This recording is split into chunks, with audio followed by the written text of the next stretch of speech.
जब सीना गम से बोझल हो और याद किसी की आती हो, तब कमरे में बंद हो जाना और चुपके चुपके रो लेना।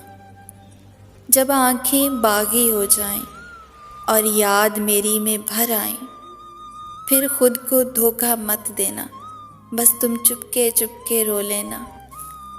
जब पलकें करब से मौंधी हों और सब समझें तुम सोई हो, तब मुंह पे तकिया रख लेना और चुपके चुपके रो लेना। ये दुनिया जालिम दुनिया है, ये बात बहुत फैलाएगी। तुम सामने सबके चुप रहना और चुपके चुपके रो लेना। जब बारिश चेहरा धो डाले और अश्क भी बूंदें लगती हों, वो लम्हा हर किस्मत खोना, तुम चुपके चुपके रो लेना, तुम चुपके चुपके रो लेना।